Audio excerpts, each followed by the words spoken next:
Well, alright, today is the day. Today is moving day. Kind of some mixed feelings. I remember when we picked up Georgie, I was actually really nervous, kind of like almost nauseous and stuff, because it was like such a big decision, being like, oh, is this really what we're going to do? Like living in an RV. But now, I'm super excited about the new rig. And, I don't really miss Georgie, but there's just a lot of really fun memories, and he's brought us a lot of fun places, so. Just the usual feels, I guess, when you, I don't know, move into a new house or whatever. But yeah, we're excited. So, we're doing some last kind of cleanup things, and then we have to head to the dealer. Yeah, I am going to miss Georgie, just because he is a lot bigger. We made him exactly how we wanted to, like on the inside and stuff. And it was a lot of work, so I'll miss that part of him. But I'm excited to do a trailer. I think that'll be a lot of fun. Yeah, I'm really excited for just the challenge of learning how to travel in a completely different way. I think traveling is going to be kind of a pain. Not having the bathroom being easy to access, or like food or whatever. But all in all, I think it's going to be a great switch, and I'm really excited, and we'll see how this goes.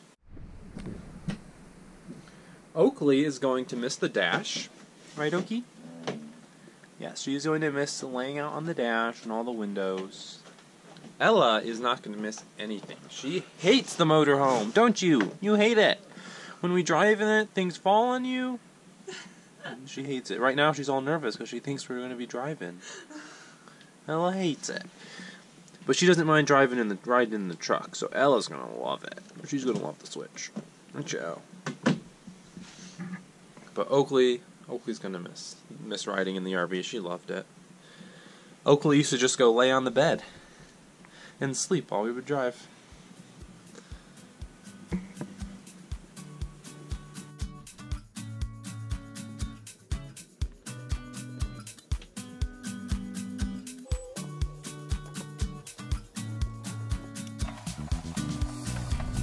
Alright, you guys, you didn't get to see the move, really, but this whole thing was kind of a fiasco. It ended up working out in the end, but we learned quite a bit along the way. So we are about to pull out. We're saying goodbye to Georgie for the last time. We've got the trailer hooked up, and we're gonna hit the road.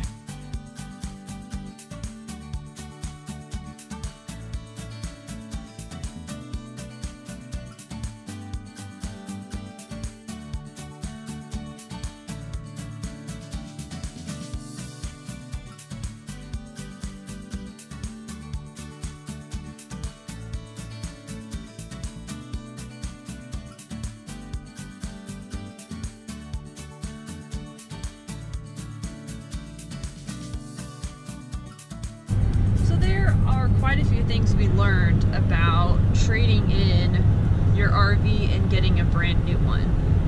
Some things we didn't think about, and overall we just learned a lot. And yeah, so here's the story.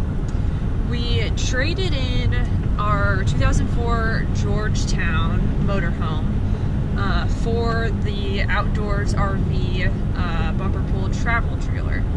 And we actually found the RV a couple weeks ago at an RV show and really fell in love with it. We've been looking to downsize for a long time, and it really met all of our needs. And we thought, this is probably the trailer we want to get.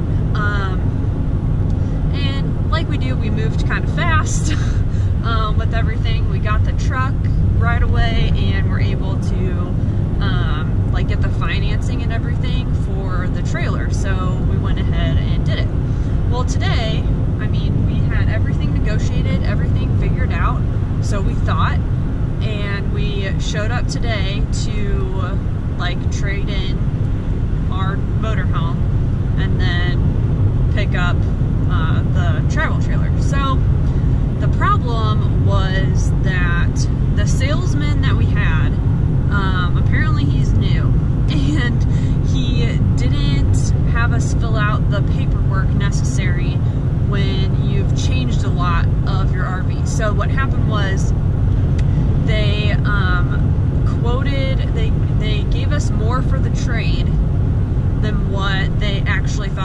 worth once it showed up?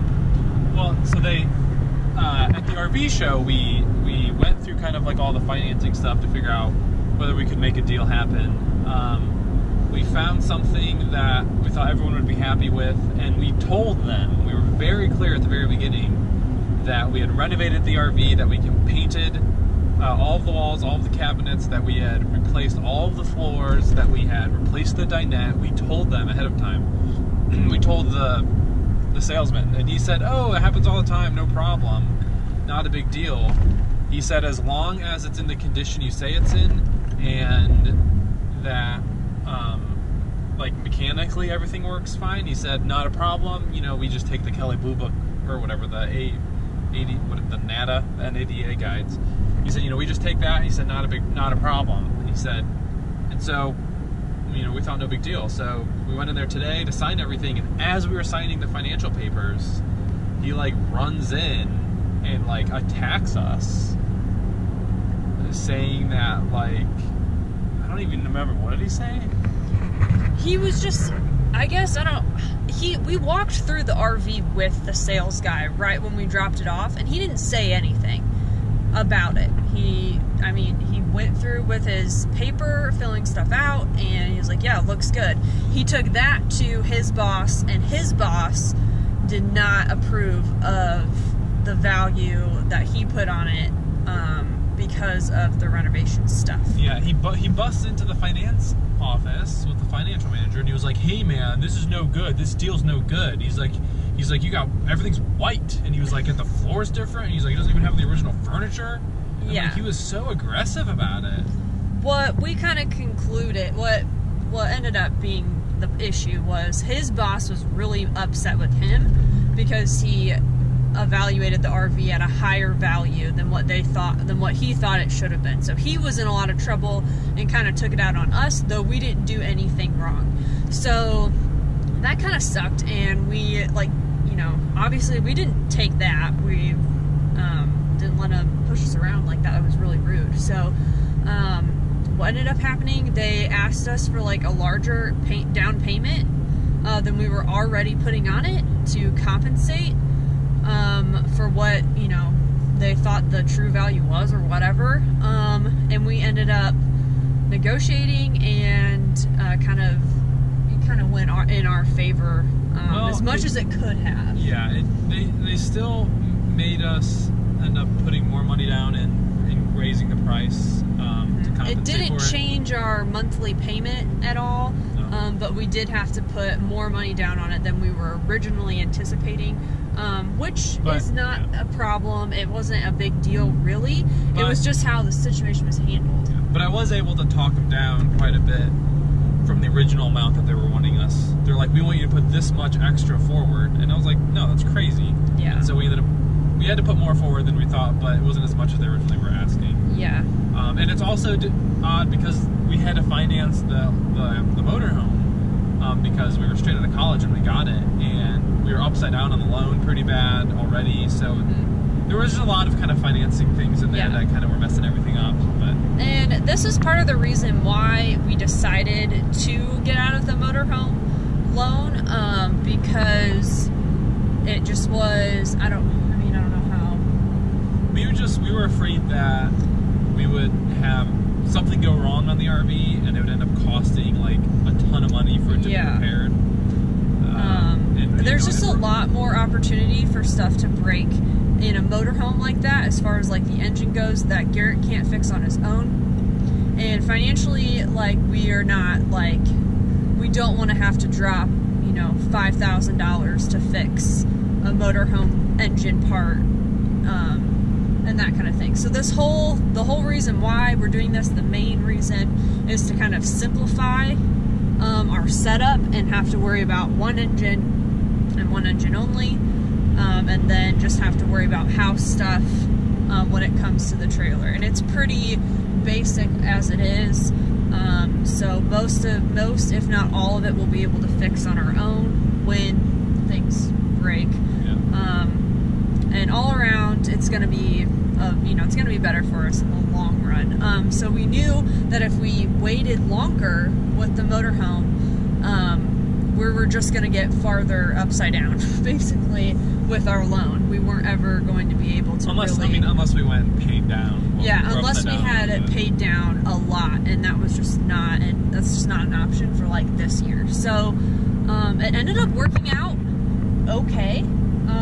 It was not as smooth as we had hoped by any means, but it worked out, and I think it is it's still a good move for us in the long run, and just thinking ahead and whatnot. I think we would have done, I think originally, I don't think we would have purchased a motorhome of that magnitude right off the bat. And it's not like we weren't warned ahead of time. It's not like we didn't really think about it ahead of time. It was just, yeah, it's just what we, ended up doing at the time. And so you live and learn. You make, I wouldn't call it a mistake. I'm not going to call it that, but you definitely learn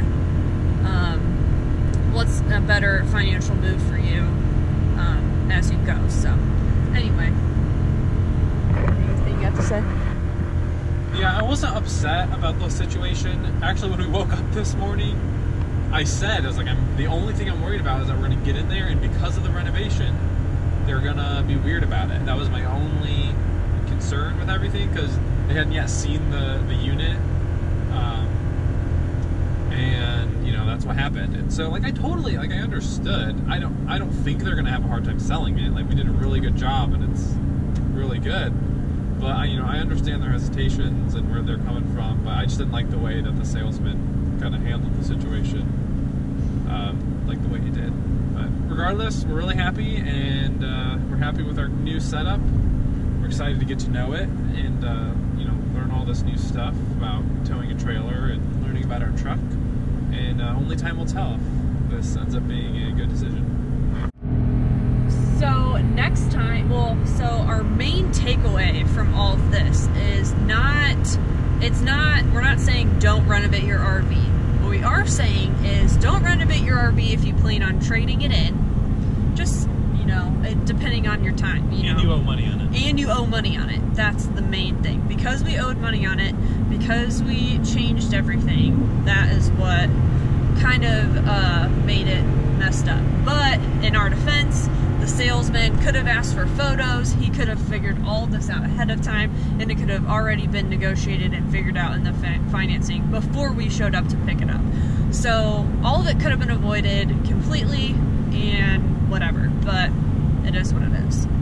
So the main thing is, if you're going to renovate your RV, I would say sell it by owner, and or don't just keep mess that in with mind. it. Like, if you're going to keep the RV for a long time, which we thought we might, we renovated it, but whatever.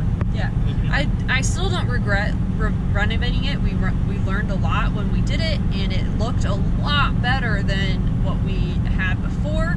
And everything we read online said, it doesn't hurt the value if you do a good job of it.